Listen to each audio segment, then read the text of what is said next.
sangre obró para una buena acción. Solo ven a Él y compruébalo. El mundo perdido en pecado está. Él quiere sacarte de ahí. Si vienes a Él, tu vida cambiará. Solo ven a Él y compruébalo. Ansioso está de recibirte a ti. Corona te quiere entregar. Ya no dudes más, tan solo ven a Él. Solo ven a Él y compruébalo. Solo ven, solo ven, solo ven, solo ven, solo ven, solo ven, solo ven a Él y compruébalo. Solo ven a Él y compruébalo. Este es el símbolo de la iglesia primitiva más antigua, mucho antes que el pez. El símbolo de la rueda parece sencillo, pero tiene las 5 letras griegas. Tiene la I, que es Jesús, Jesucristo. Jesús. La X, Jesucristo. La omega, de Dios. Ok. La Y, Salvador. Y la E de Epsilon. Jesucristo, de Dios, Hijo, el Salvador. Pero las letras, las 5 letras significan ictus, que es pez. Una vez más, pero cuando lo dices en arameo, no dices Jesús Cristo, de Dios, el Salvador Hijo. Está diciendo Jesús Cristo, de Dios, tu Salvador. En arameo significa tu Salvador.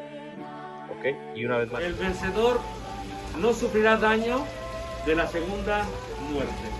¿Qué les parece, hermano?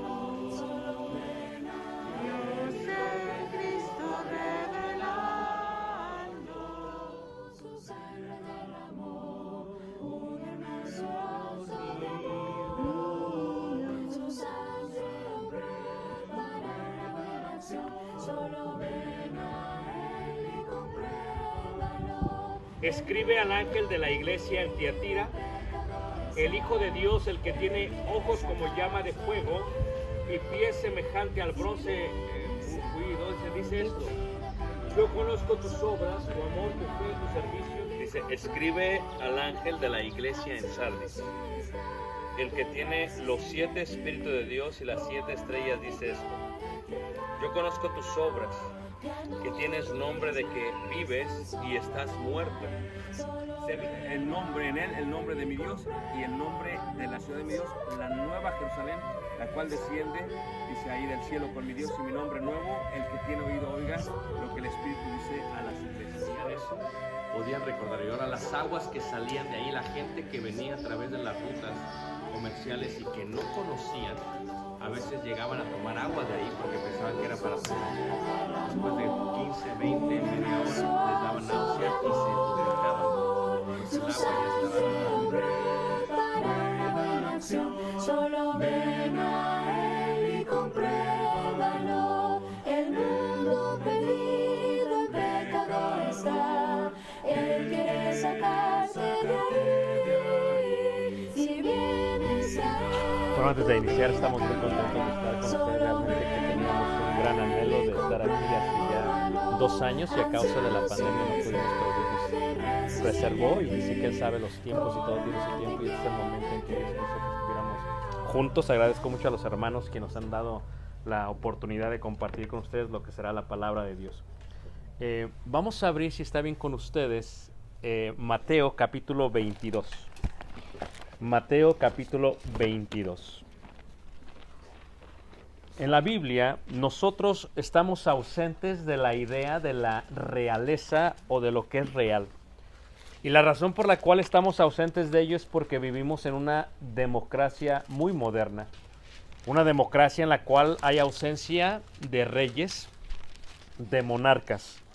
Claro, la monarquía tiene como propósito que solamente haya alguien gobernando sobre el pueblo o sobre los súbditos.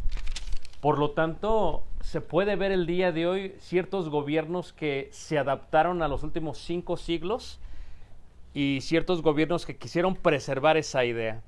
Lo puedes ver en lo que es Inglaterra, por ejemplo, donde se coloca a una reina o a un rey y se coloca también a un lado el gobierno representado por el pueblo.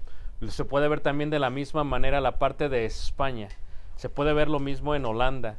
Hay ciertos países que preservaron esa idea, pero nosotros realmente vivimos una democracia. Es complicado entender este concepto de lo que es la monarquía o la realeza. Tal vez lo has visto en la Biblia, en Hebreos capítulo 7, cuando habla acerca de aquel rey de Salem.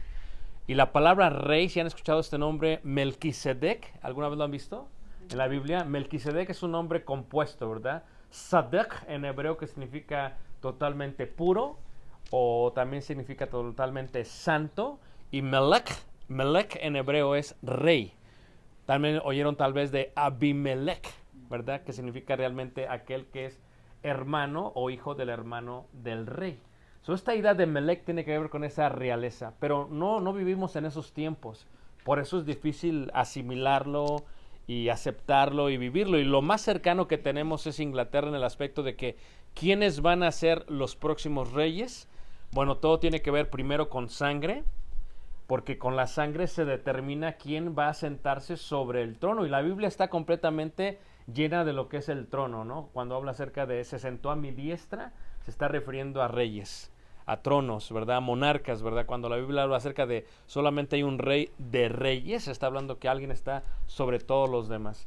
Pero vamos a ver Mateo 22 para tener una introducción en cuanto al aspecto de lo que es un rey, porque es muy difícil hacerlo el día de hoy, ¿verdad? Cuando hablamos de un matrimonio real, lo primero que tenemos que entender es qué es la parte de un rey. Dice ahí Mateo 22, versículo 1, respondiendo Jesús les volvió a hablar en parábolas, diciendo, y una parábola es una ilustración, una enseñanza que te va a mostrar algo espiritual con algo que se puede palpar, que se puede entender.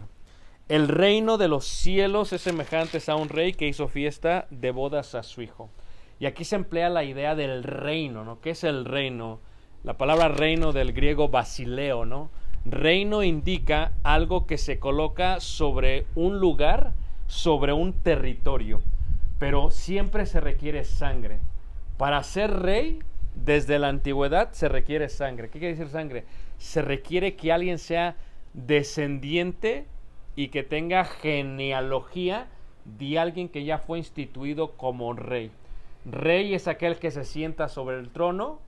Príncipe es el primogénito, porque el primogénito siempre es el que continúa el trono, y así sucesivamente de primogénito a primogénito. Si el primogénito muere, entonces es el próximo hijo el que continúa. Y en esta parábola de lo que se ve es un rey, en los tiempos realmente bíblicos, ¿cómo era un rey? Y la parábola tiene que ver con que un rey hizo fiesta de bodas a su hijo, y envió a sus siervos a llamar a los convidados a las bodas, mas estos no quisieron venir. ¿Alguna vez alguien ha participado de alguna boda en el último año, hermanos? Levanten la mano si alguien ha participado de boda en el último año. Bueno, el hermano. Hace tiempo, en las bodas, si recuerdan, se mandaba una tarjeta. Y la tarjeta decía RSVP. RSVP decía. Realmente es una expresión francesa que indica que respondan, por favor, si van a asistir a lo que sería la boda.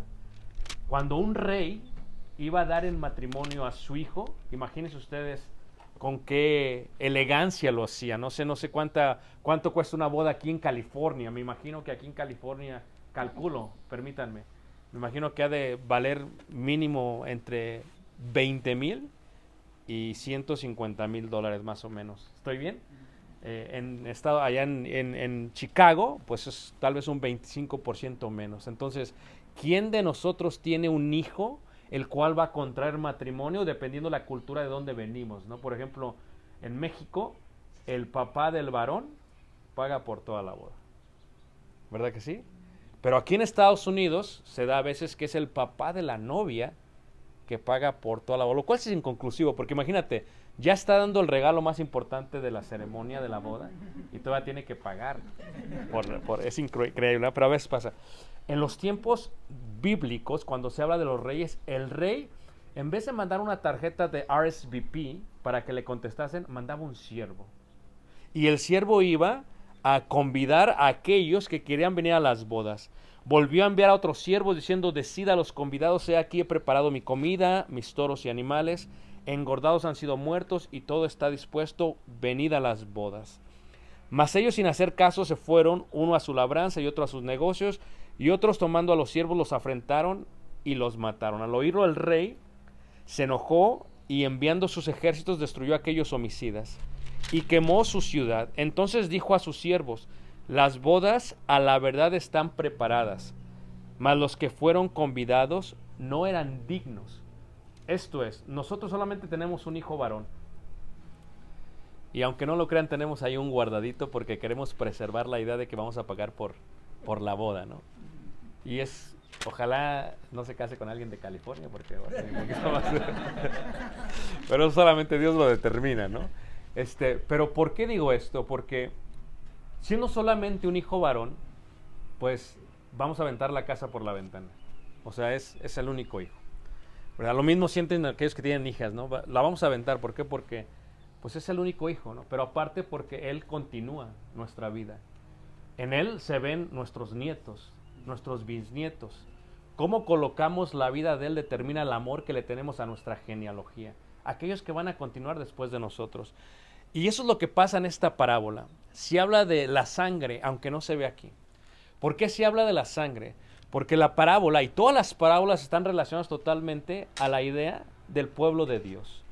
¿Cómo sabía que alguien era hebreo? Hebreo, la palabra ibrit significa los que cruzaron. ¿Por qué? Porque cruzaron de la ciudad de Ur hacia la tierra prometida, porque cruzaron de Egipto a través del desierto por el Mar Rojo y porque cruzaron de Jordania hacia Israel, que es el río Jordán. Por eso los hebreos eran aquellos que cruzaron, pero para ser hebreo tenías que ser por sangre, genealogía, directamente de Abraham, Isaac y Jacob. Nosotros, para iniciar la idea de la parábola, es que Dios, quien es el Rey de Reyes, tiene un hijo y le ha preparado unas bodas increíbles. Y las bodas de su hijo están relacionadas con nosotros, porque a quien invitó primero fue a todo aquel pueblo hebreo que descendía de Abraham, Isaac y Jacob. Y ellos no quisieron atender, aunque eran descendientes por sangre. Ellos merecían ser parte de esa boda. Y luego en el versículo 9 dice así, cuando ve que no quisieron atender porque tenían muchas cosas que hacer o que pensaron eran más importantes: id pues a las salidas de los caminos y llamad a las bodas a cuantos halléis. Y saliendo los siervos por los caminos, juntaron a todos los que hallaron juntamente, malos y buenos. En los tiempos que se escribe la parábola, hay caminos de judíos y hay caminos de gentiles. Nosotros no lo asimilamos porque vivimos en una democracia. Parece muy extraña la Biblia a veces para nosotros. Pero esto quiere decir que los judíos solamente caminaban por caminos de judíos y no caminaban por caminos de gentiles, porque el pisar el camino de gentiles los contaminaba. ¿Por qué? Porque no eran de la misma sangre. ¿Pero por qué? Porque los veían impuros. Es más, en una de las oraciones del judío en la mañana, cuando ora a Dios, dice: te doy gracias, Dios, primero porque no nací siendo mujer, segunda porque no nací siendo cerdo, y tercera porque no nací siendo gentil. O sea, somos descendencia de Abraham. Así que su soberbia se cuenta hasta el día de hoy en sus oraciones todas las mañanas. Y fíjate qué interesante que lo que hace es que, ya que el rey, queriendo aventar la casa por la ventana, manda a llamar a los convidados, quienes eran los descendientes de Abraham, al no recibirle, ¿qué es lo que hace? Hace esta invitación a nosotros, a los que somos, ¿qué? Gentiles. Dice: saliendo los siervos por los caminos, o sea, por caminos de gentiles. Recuerden que Jesús dijo: por caminos de gentiles, ¿no qué? No vayáis. Y esta idea tiene que ver con que ahora nosotros venimos a ser invitados a esta boda. Pero algo que es interesante es que no solamente somos invitados, dice ahí, dice: y entró el rey para ver a los convidados y vio ahí un hombre que no estaba vestido, dice, de boda. ¿Por qué? Porque lo que resulta es que en una boda real, cuando un rey iba a casarse su hijo, no solamente tenía que pagar por el banquete. Ahora aquí en Estados Unidos se preocupan por el venue, ¿no? ¿Dónde va a ser el lugar? Que es carísimo a veces. Es dónde va a ser el lugar, qué se va a comer. Pero en aquellos tiempos los reyes vestían a los convidados. O sea, imagínate tú, por ejemplo, en el caso tal y con Caleb, invitar gente y luego teníamos que comprarle los vestidos de gala. Era costosísimo. ¿Por qué? Porque no quería que nadie se sintiera excluido de la realeza. Quería que todos fueran copartícipes de algo y de un momento especial para su hijo. Y como los judíos no lo quieren hacer a pesar de su sangre, de su genealogía, ahora ¿qué es lo que hace? Lo abre hacia los gentiles. Por eso la Escritura habla acerca de si alguno está bautizado, revestidos estás en Cristo. La idea es que la vestimenta que traemos es para una boda. Pero es algo mucho más interesante que eso. Para que la vestimenta pudiese suceder, se tiene que fluir y mezclar con la idea de la sangre.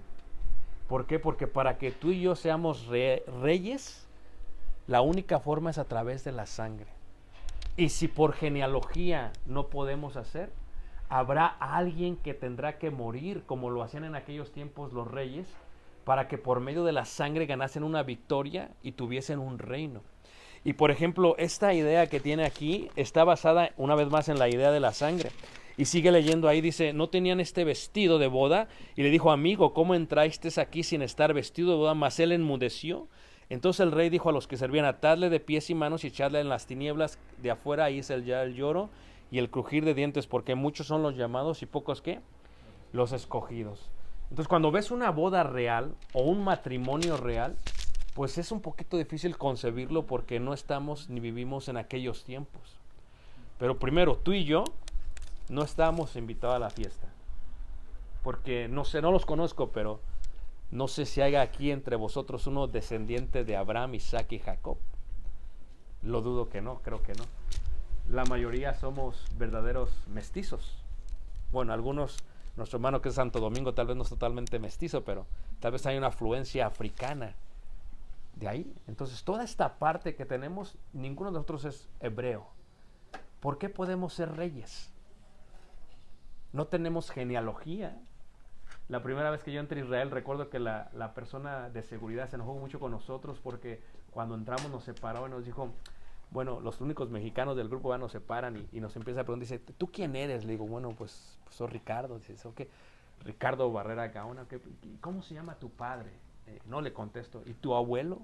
Y le contesto. ¿Y tu bisabuelo? Ya lo dudé. Dije, ¿cómo se llama mi bisabuelo? Y luego dice, ¿y tu tatarabuelo? No, pues ya. Ya perdí. ¿Y qué pasa? Se enojó y me empezó a gritar a mi esposa y a mí. ¿Y acaso tú no sabes de dónde vienes? Digo, bueno, vengo de México, pero... La genealogía era totalmente importante. Sí, para que tú y yo seamos parte de esto, primero, no solamente somos los convidados, aquellos que tenemos un panorama bíblico, sabemos que somos la esposa que se iba a casar con el hijo del rey. Es algo increíble, ¿no? En Apocalipsis 19 se habla acerca de las bodas del Cordero, ¿no? Una fusión increíble de símbolos. Pero fíjate cómo dice Apocalipsis 1 en el versículo 6. Apocalipsis 1, versículo 6. Así que la primera parte que requiere un rey es quién hace un matrimonio real. Es lo que estamos mirando primero. ¿Quién hace un matrimonio real? Las bodas del Hijo, o sea, de Jesús, porque ¿por qué Jesús es Melech o Melquisedec? Jesús es Melech o rey porque solamente se ungía, se tomaba un cuerno de un carnero, se colocaba aceite de olivo extra virgen, ustedes conocen bien aquí porque lo producen aquí, el aceite de olivo con unas especias aromáticas y se colocaba sobre la cabeza ya sea de un sacerdote o un rey. Solamente se unge dos posiciones, al rey y al sacerdote. ¿Se acuerdan lo que dijo Aarón? Mirad cuán bueno y cuán delicioso es habitar los hermanos juntos en armonía. Es como el buen óleo que cae sobre la cabeza de Aarón y que desciende. Fíjate cómo lo está mirando el salmista. Porque el ungir a alguien era colocarlo como sacerdote en el caso de Aarón o como rey en el caso de Jesús. Y además la palabra Cristo, ¿verdad? Del arameo Mesiaca, es ungido. Él es el rey, él es el ungido. Él era el príncipe del cual habla la parábola. Y los profetas estuvieron invitando al pueblo de Israel a recibir a Jesús. Y cuando Jesús vino, le ignoraron. A los suyos vino, los suyos no le recibieron. Estaban puestos para las bodas, pero la fiesta ya está colocada. Imagínate yo, si hago, por ejemplo, las bodas para Caleb, lo digo de una vez, están todos invitados. Espero que no sea en California, porque si no, sí van a venir. Pero digo, están todos invitados, me refiero. ¿Qué es lo que pasa? Imagínate, invitar a alguien y que no asista. Es una ofensa increíble. Ayer decía una hermana que su película favorita era A Walk in the Clouds, Caminando sobre las nubes. Excelente. Y hay una parte de la película, porque la hacen aquí en California, donde dice este hombre de la cabeza de hogar, dice, quien no vaya a la boda, dice, es una ofensa personal para mí. Les dice a todos. O sea, imagínate Dios invitando a la gente y los judíos no vinieron. Ahora, ¿qué hace Jesús? Dice, para que los gentiles también sean parte de ello, se tiene que derramar sangre. Es la única manera de que ellos puedan ser parte de esto, porque tú y yo somos justificados por medio de ¿qué más? De la sangre. Así como Jesús fue ungido, nosotros somos ungidos con la sangre de Jesús. Y en Apocalipsis 1:6 dice, leeré desde el versículo 5, dice, y de Jesucristo el testigo fiel, el primogénito de los muertos, y dice, y el soberano de los reyes de la tierra, el que nos amó y nos lavó de nuestros pecados con su ¿qué? Con su sangre. O sea, para que tú y yo seamos reales, reyes, primero se requiere, ¿quién lo hizo? Jesús. O sea, tú y yo no teníamos parte en la boda. ¿Quién nos vistió para la boda? Jesús. ¿Cómo lo hizo? A través de la sangre. O sea, y luego colocamos, y esto es algo que tenemos que entender, que el matrimonio es el pacto más importante sobre la tierra después del pacto entre el ser humano y Dios. O sea, uno puede entrar en pacto con Dios a través de creer en Jesucristo como el Hijo de Dios. Y a través de la sangre, porque se requiere sangre para que haya pacto. Y el segundo es el matrimonio. No hay nada tan sagrado. Es más, este pacto fue hecho antes del mismo pecado. O cuando se produjo el pecado en el ser humano. Allá en el jardín del Edén es cuando se ve el primer matrimonio. Y fíjate cómo dice aquí, nos hizo, dice ahí, perdón, dice, y el soberano rey de los cielos dice, al que nos amó y nos lavó de nuestros pecados con su sangre. Y nos hizo, ahí está, reyes. O sea, cuando tú te preguntas, bueno, ¿quién es tu padre? Bueno, todo esto es de nosotros. Dice, tal vez no esté escrito en las escrituras del registro civil de aquí, del condado, ¿no? De Yosemite, pero esto es de nosotros. Porque del Señor es la tierra y su plenitud, y todo lo que en él habita. Pero, antes de Jesús, solamente era exclusivamente el pueblo de Israel, por la sangre. Y luego venimos nosotros. Y tú y yo somos descendientes del Padre de los cielos. Y esta parte real, imagínate, cuando hablamos de un matrimonio real, hablamos primero de un pacto que se hace entre reyes. Esto es, el padre de mi esposa es el rey de reyes y mi padre es el rey de reyes. O sea que un matrimonio real entre hijos de Dios es algo increíble. Es algo totalmente, por eso desde el momento que tú contraes matrimonio, estás lleno de bendiciones, porque tu Dios es nuestro Dios.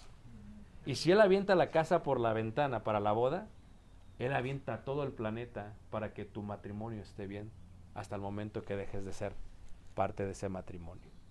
Y dice, nos hizo reyes y sacerdotes, dice, para Dios su Padre. A Él sea gloria e imperio por los siglos de los siglos, ¿qué? Amén. ¿Quién hace el matrimonio real? Primero Dios. Dios es el que los une. Por eso dice la escritura en Mateo 19, dice que el que une no lo separe ¿quién? El hombre. O sea, el matrimonio real es algo increíble. Pero número 2, ¿cómo se debe de comportar un matrimonio real? Es la otra pregunta. O sea, sé que estamos en el mundo, pero no somos ¿de qué, manos? Del mundo. ¿Cómo se debe comportar un matrimonio real? Un matrimonio real. O sea, tú te has dado cuenta, y esto lo vamos a ver después en otras lecciones, pero ¿han oído la palabra cortejar? Sí. ¿Alguien la ha oído? ¿Saben de dónde viene? No tengo idea, pero sí sé que Ok, o sea, ahí va, ¿ok? ¿Listos? En los tiempos de los reyes, especialmente en el tiempo del siglo XV hasta el siglo XIX, un príncipe podría cortejar a la hija de un rey. Porque la palabra cortejar es transliterada realmente de una palabra del latín que indica donde se encuentra la corte. Y la corte, pues usted está pensando en la corte de aquí no, es la sala donde se recibía a aquella persona que venía a ver a tu hija. ¿Y qué era lo que pasaba? Cuando alguien venía siempre con regalos. Y cuando salía la princesa y el rey, la idea principal era salir para impresionar a la persona que los venía a ver. Pero cómo se comportaban era muy importante. Porque el testimonio real es lo que hace al rey rey y a la reina reina. Esto es que si no hay un testimonio de reyes, viene el rey y la reina se pueden comportar como súbditos o como gente del vulgo, diríamos en otros lugares como vulgares. Pero los que son reyes, el comportamiento es muy importante. ¿Por qué? Fíjate cómo dice el segundo libro de Samuel en el capítulo 12. Ahora, en la Biblia, cuando se habla de reyes, hubo un rey que lo colocó el pueblo. Claro, fue Saúl. Y hubo un rey que lo colocó Dios. Se llama el rey ¿qué? David. La palabra David significa el amado. Y por eso David siempre es como un tipo de Jesús. Porque pues es el amado. Conforme al corazón ¿de quién? De Dios.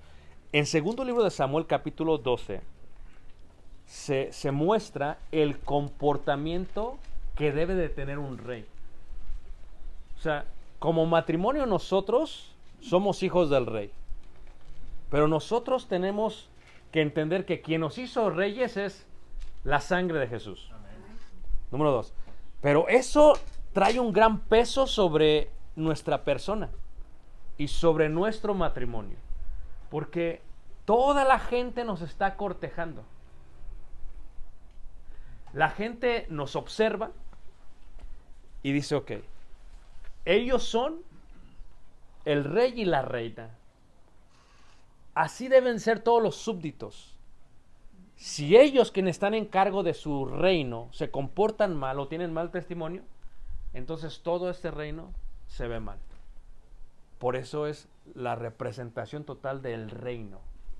Y reino nunca se debe ver como frontera, reino siempre se ve como territorio. Nunca se debe ver solamente como familia, es territorio. Vamos a ir agrandando nuestro reino. En segundo libro de Samuel, capítulo 12, recuerdan que viene el profeta Natán, no lo voy a explicar todo. Y Natán se presenta ante David y específicamente ahí en el versículo 4, dice, y vino uno de camino al hombre rico y éste no quiso tomar de sus ovejas y de sus vacas para guisar para el caminante que había venido a él, sino que tomó la oveja de aquel hombre pobre y le preparó para aquel que había venido a él. Un rey, lo que estaba encargado es hacer juicio sobre el pueblo. Cuando tú visitas la tierra de Dan en el norte de Israel, tienen en la entrada de las puertas del reino, tienen unas piedras, y son las piedras donde se sentaba el rey a juzgar a toda la gente que venía a ellos. Porque el rey supone que juzga ¿con qué? Con juicio y con justicia. Él es el que va a decir cómo se va a mantener todo el reino. Entonces cuando viene Natán, dice, ¿sabes qué? Había un hombre que era rico. Y este hombre que era tan rico, dice, se dio cuenta que había un caminante que había venido a él y en vez de matar sus animales, tomó del hombre pobre lo único que tenía y lo mató. Eso se le llama aprovecharse totalmente de los que no tienen ¿qué? Nada. Lo que tú haces y lo que yo hago dan testimonio de nuestra realeza, pero sobre todo de aquel de quien nosotros venimos a ser reyes, de Jesús. El profeta Natán le dice esto a David y David, juzgando sin conflicto de intereses porque no sabía de quién hablaba, dice David, entonces se encendió el furor de David en gran manera contra aquel hombre y dijo a Natán, vive Jehová que el tal que hizo es digno ¿de qué? Digno de muerte, merece morir. Nuestros vecinos ven cómo tratamos a nuestra reina. Desde el momento en que cortamos el césped, si vivimos en un lugar donde hay césped, pasto, o regamos las flores, o cuidamos la casa, ese es nuestro palacio. Los vecinos dicen, ¿sabes qué? Bien. O si nos oyen gritándole a la reina, que nunca habías visto, nunca se ve esto entre reyes. Entre reyes nunca se gritan. Es más, era tanta la sumisión de la reina. ¿Recuerdan ustedes en el ejemplo de, por ejemplo, la reina Esther? Dice que en aquellos tiempos la mujer no podía hablar hasta que aquel rey, con su bastón, para que me entiendan, con su cetro, tocase el piso. O sea, venía la mujer, la esposa, la reina, querías decir algo, no puedes decir nada. Y hacía esto, y entonces la mujer podía, ¿qué? Qué suave sería eso, ¿a poco, no? Oye, estás tú con tu cetro, ¿va? Estás en y llega tu mujer, y tú. No, ahora la mujer te lo quita. Esta parte del rey es testimonio. O sea, tú eres un matrimonio, pero lo que tenemos que tener es que no es cualquier matrimonio. O sea, es un matrimonio de reyes. Y como matrimonio de reyes, tienes que comprender cómo te debes de comportar. Cuando pasa esto, dice David, el tal sea digno de muerte, y le dice el profeta Natán, el tal eres tú. O sea, nosotros vivimos una vida a veces inconsciente. Le llamo yo en autopiloto. Cuando se sube un avión y viaja, hermanos, el piloto puede poner el avión en autopiloto. Y el avión se va solo.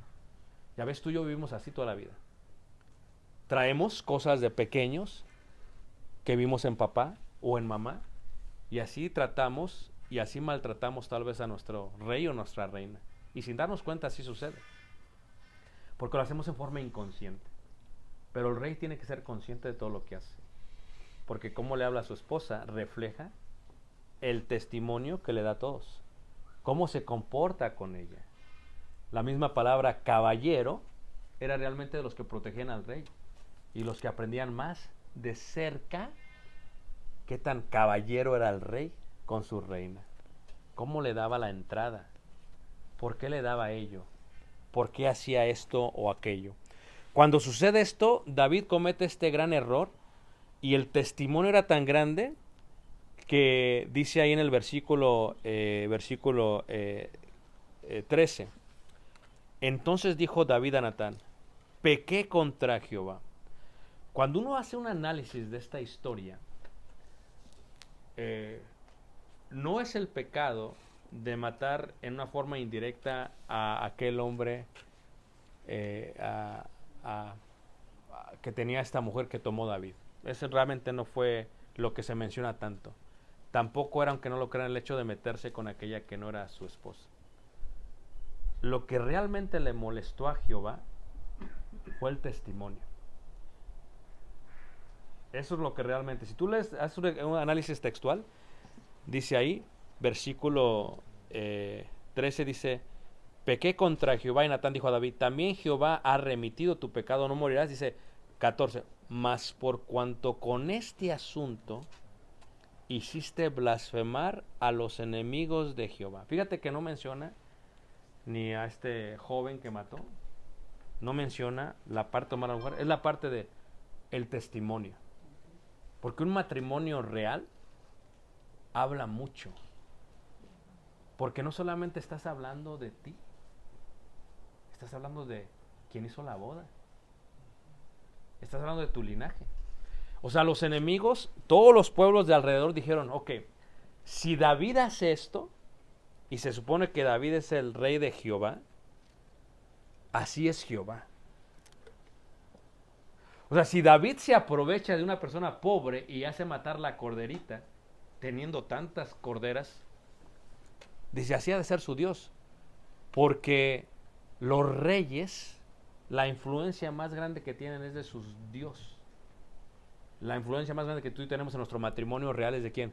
De Dios. Lo que tú y yo hacemos dan un testimonio del Dios que tenemos. Está plasmado en los 10 mandamientos. En el tercero, yo soy Jehová tu Dios, número 1. No tendrás Dios ajeno, número 2. Y en el tercero es, dice ahí la escritura, dice, no tomarás el nombre de ¿qué? De Dios en vano. Esta parte de tomar significa cargar. Esta parte de cargar significa la reputación de tu rey. Como tú tratas a tu mujer, como yo trato a mi esposa, como ella me trata a mí, le da testimonio a Dios. Pero ¿cómo nos comportamos fuera de nuestro matrimonio? Es lo que demuestra un matrimonio, ¿qué? En real. Porque la gente dice, bueno, si ves cómo la va jaloneando el hermano, si ves cómo la jalonea. No, si ves, mira, vele el brazo derecho, está bien pellizcado el hermano. O sea, si ves cómo le habla, cómo lo humilla enfrente de la gente. O sea, el matrimonio real sabe comportarse porque todos nos están cortejando. Primero nuestros príncipes nos cortejan. O sea, el honor que uno le da a la reina. Por ejemplo, cuando tú vas a la India, a 3 horas de Nueva Delhi, se encuentra una de las maravillas del mundo moderno que se llama el Taj Mahal. El Taj Mahal es realmente un edificio dedicado a la esposa de ¿quién? Del rey. Cuando vas a Francia y manejas 4 horas en la parte de Orleans, estos castillos, la mayoría dedicados ¿a qué? A la esposa. Es para que vean el amor que le tenemos a quién? A la esposa. Tal vez nosotros hacemos algo similar, ¿verdad? Hacemos un pequeño jardín en la casa y es para la esposa. Pero todo eso da la entrada a la mujer porque el mundo nos está cortejando. Ve cómo nos comportamos. David cometió el error porque David hizo blasfemar. O sea, dijeron, si esto es un matrimonio real, pues así ha de ser tu Dios. Si esto es un matrimonio real, dice, así es tu Dios. Y tú y yo, hermano o hermana, no somos cualquier matrimonio. No podemos decir, es que así pasa en el mundo, es que hay una gran diferencia. Y hay veces, aquellos que servimos a la iglesia lo sabemos, vemos mejores testimonios en matrimonios del mundo que en matrimonios reales. Vemos un comportamiento de la reina, ¿verdad? Oh, no, lo que diga mi marido. No, fíjate esa sumisión, ese amor, ese respeto. Y en el rey, ¿verdad? Vemos, mira cómo mantiene, cómo le es leal, cómo le es fiel. Fíjate cómo le habla. Porque aún el rey a la reina sabían cómo hablarle y cómo presentarle. Saben que se dice en la antigüedad, ¿verdad? Cuando se visten con todas sus galas, dicen que va con mucha pompa. ¿Qué quiere decir esto? Que es una gala increíble. O sea, pero ¿quién la vestía? ¿Quién le compraba las joyas? Por eso cuando se habla de Jesús y su esposa o la iglesia, dice que se la presentó, ¿qué? A sí mismo. Una iglesia gloriosa. Que no tuviese mancha ni qué, ni nada, o sea, es que se la está presentando. La gente nos corteja todo el tiempo. La gente entra a la corte, es lo que significaba corte, a la sala y está viendo cómo nos comportamos. El testimonio muestra cómo se debe comportar. Y David falló. Y cuando David falla, entonces lo que se vio mal es Jehová. Y por eso Jehová lo castigó y su hijo murió. Y es que tú no puedes hacer esto. Es que tú no solamente representas a ti, me estás representando a mí porque tú eres un matrimonio ¿qué? Real. Por último, primera de Pedro, capítulo 2, versículo 9, tenemos que entender que el objetivo de un matrimonio real, primera de Pedro, capítulo 2, verso 9, el objetivo de nosotros, cuando tú piensas en casarte, ¿verdad?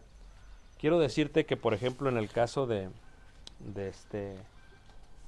los antiguos, especialmente en Roma, entre los patricios, la gente de derecho, en el primer siglo, segundo siglo, tercer siglo, cuando se casaban, hacían alianzas para que mejorase su familia.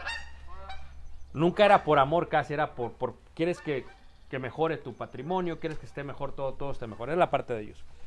Para ti, para nosotros, debemos de entender que como matrimonio tenemos un objetivo.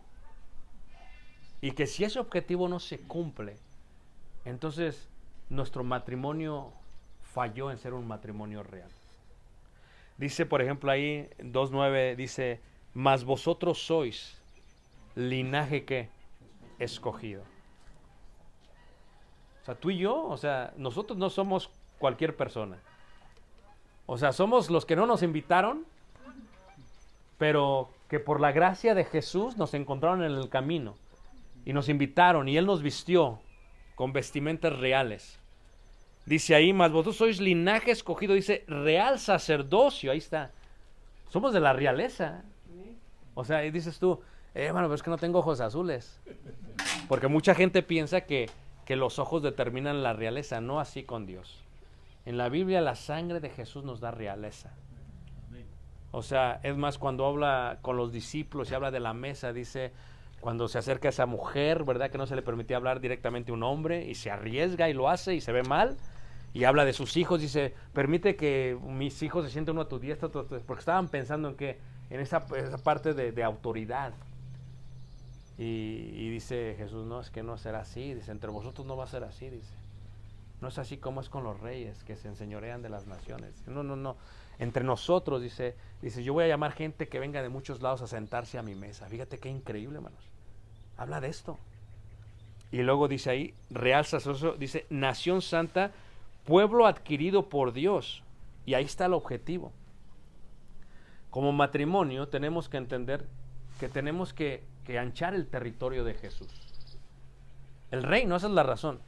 O sea, primero, dice ahí, para que anunciéis las virtudes de aquel que os llamó de las... Ahí está la razón por la cual existimos y por la cual somos reyes y sacerdotes. Para extender el territorio. La mayoría de aquí, muchos de aquí somos mayores de edad. Y saben ustedes que cuando uno tiene menos de 30 años, veo matrimonios jóvenes, tu enfoque todo es en trabajar. Quieres hacer lo que siempre quisiste tener. Y trabajas y te olvidas de toda la familia a veces, pero trabajas. Luego llegas a los 40 y sigues trabajando. Pero después llega el choque ese de los 40, ¿no? ¿Cómo le llaman a ese choque? Los achaques. La andropausia para los hombres, la menopausia para... Y entonces uno dice, espera, estoy trabajando demasiado, esto no es correcto, ¿qué estoy haciendo? Pero también hay algo que pasa, es cuando tenemos más dinero. No todos, la mayoría. Es cuando ya tenemos más. Y entonces, ¿qué pasa? Cuando uno empieza con su esposa, compras una parcela, un terreno pequeño, están bien contentos. Pero vas aumentando y ya le añades. En el caso de otros, pues la casa va a ser más grande, ¿eh? Hermano, pues, vamos a ver qué hacemos. O sea, porque uno ya tiene más. Tiene un patrimonio más amplio y le empieza a añadir. Y esa parte es lo que dice el profeta Isaías, que le dice a Jehová que extendiera su tienda, porque entre los nómadas israelitas también era, cuando la tienda se extendía era porque ya tenían más hijos. Y ellos lo veían como una gran bendición. Entonces, en el caso de nosotros, vamos creciendo, vamos añadiendo territorio. Pero el matrimonio real tiene como objetivo solamente predicar las virtudes de aquel. Y es increíble, hermanos, porque esa es la razón total. ¿Cómo? Los hijos son príncipes de nosotros y princesas, doncellas o no. Pero no solamente, recordemos que ellos se van a sentar sobre un trono, pero que es un trono que merece un gran testimonio. Por eso cuando es pequeño al niño, ¿cómo hablas tú de las mujeres? Él va a hablar de las mujeres. Si tú humillas a tu esposa, a tu reina, o humillas a las mujeres, o hablas mal, él va a empezar a hacer lo mismo. Pero si tú hablas de ellos o de ella con gran honor, va a decir, papá, tenía una reina. Y yo también quiero que una reina. Y sé cómo le tengo que hablar, cómo me tengo que comportar. Fíjate, cómo extendemos el territorio. Lo más importante con nuestros hijos es pasar la fe. Para que vengan a ser ellos matrimonios que reales cristianos. Fíjate qué interesante, porque en aquellos tiempos la idea es que, híjole, si se casa con este, pues vamos a ir perdiendo territorio. Entonces se hacían matrimonios para que se extendiese la tienda, para que se anchase la tienda, se ensanche la tienda, o en este caso el territorio, y la iglesia tiene que ir cobrando territorio. Y no hay territorio más seguro que nuestros hijos. Muchos de nosotros, reitero, ya después de los 40, 50, a ver, más de 50 años, hermanos, ahí está. O sea, tú cuando hablas con alguien de 50, o sea, tienen dinero. O sea, más que el de 20, porque ya ha tenido, si tomó decisiones más, porque a través de su vida ha tenido un patrimonio. Por eso un error, hermanos jóvenes, es, tú ya quieres vivir como tus papás. No, espérate, ellos ya tienen 30 años pagando su casa, por eso ya la van a querer pagar. Espérate. Luego llegas tú con un carro del año y tu papá tiene uno de los 80, espérate. Te tienes que saber cómo ir viviendo. ¿Por qué? Porque es esa parte de nosotros que ya tenemos más edad, tal vez tenemos un poquito más de afluencia económica, pensamos en nuestros hijos y los queremos dejar mejor colocados. Y decimos, bueno, si tengo un hijo, pues quiero pues dejarle su casita, dejarle ahí una herencia, dejarle algo, ¿verdad? No solamente vamos a aventar la casa por la ventana cuando se case, tenemos que dejarle algo para que tengan un poquito más avanzado que nosotros tuvimos cuando nos casamos. ¿No lo creen, hermanos? Pero si nuestro enfoque y objetivo como matrimonio real es extender el reino, la mejor forma de extensión es debajo de nuestro trono. O sea, si yo aseguro que mi hijo tenga realeza, primero, que sea hijo de Dios, número uno, que es lo importante, que venga a ser también ungido con la sangre de Jesucristo y que sea dirigido con el Espíritu Santo de Dios. Pero si yo aseguro que él venga a ser hijo de Dios y luego que se case con una princesa, porque los reyes, ustedes si les gustan las historias del último milenio, ¿qué hacían ellos? Francia iba hasta ver a España y a buscar una reina, una princesa. Así es. Y entonces nosotros tenemos que ir buscando princesas. Porque a veces se quieren casar pues con las del vulgo, pero entiéndanme, hermanos, por favor. O sea, te va a destrozar tu castillo, tu reputación, tu realeza. Entonces, ¿qué es lo que pasa? Tenemos que ir buscando. Y el hermano dijo algo importante, invertir en ellos, porque nuestro matrimonio real muere con nosotros o sobrevive en ellos. Y cuando tú ves el reino de Judá y el reino de Israel, y cuando ves cuánto duró el reino de Israel, se rebelaban y se rebelaban. ¿Por qué? Porque se casaban con princesas extrañas y eran destruidos. Pero cuando ves el reino de Judá, más extendido. ¿Por qué? Porque lo más importante a extender el territorio, el objetivo es, si yo soy real sacerdocio, nación santa, pueblo adquirido por Dios, y el propósito es para que comparta las virtudes de aquel que me llamó, no hay nadie más importante que nuestro hijo. Pero tenemos que tratarlos como príncipes. Como el próximo, ¿qué? El próximo rey. Sí, pensamos, se le voy a dejar a mi hijo un terrenito, una casita, está bien. Pero más que en eso, tenemos que dejarles un trono donde tengan la facultad de juzgar conforme al Espíritu de Dios, para que ellos puedan continuar esta expansión del reino de Dios hasta que Cristo venga otra vez. Lo más bello es que tal vez no somos de sangre azul o de sangre hebrea, pero somos y tenemos la sangre de Cristo que podemos compartir con ellos, con el Evangelio. Y si ese es el objetivo, esa es la razón por la cual existimos como matrimonio real. Yo sé que tal vez dices, no, hermano, es que si usted viene a mi casa, pues no parece un palacio, pero para Dios es un palacio.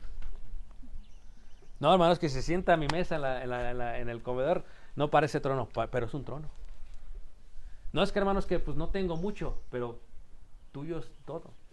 El salmista lo dijo, ¿no? Cuando se acuerdan cómo cantó.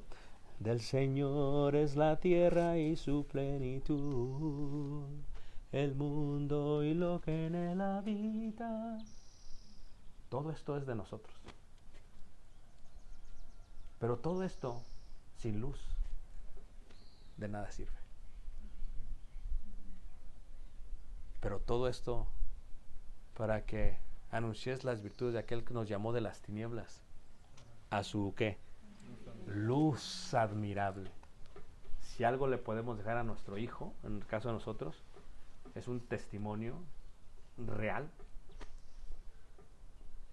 ¿Cómo nos debemos comportar como caballeros?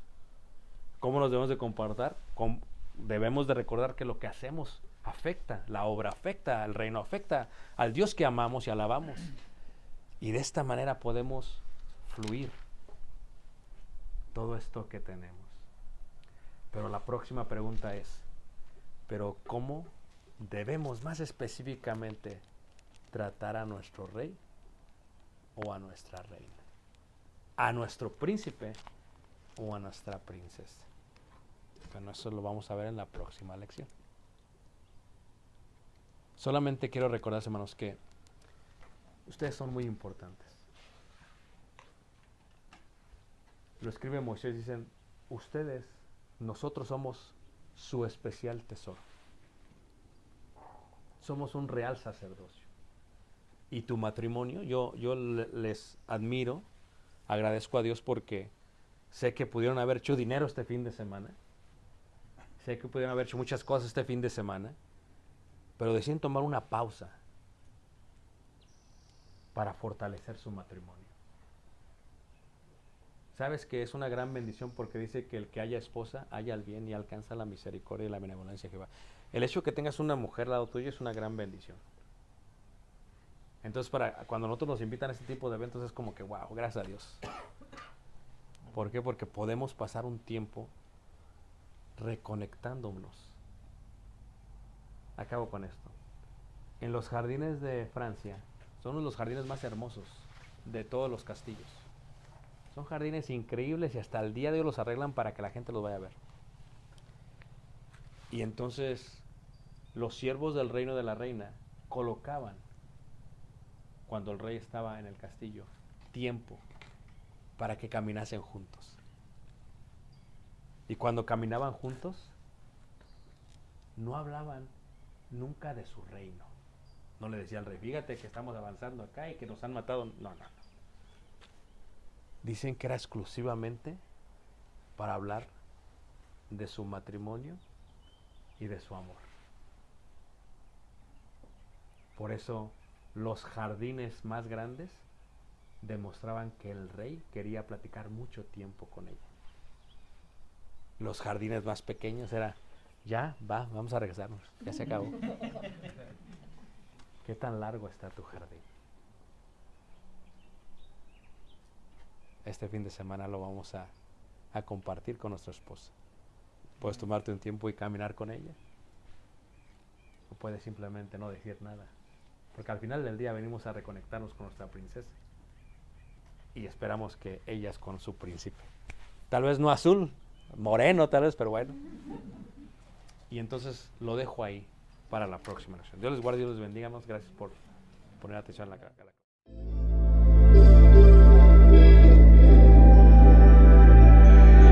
Desde la cruz su sangre derramó, un hermoso acto de amor. Su sangre obró para una buena acción. Solo ven a Él y compruébalo. El mundo perdido en pecado está.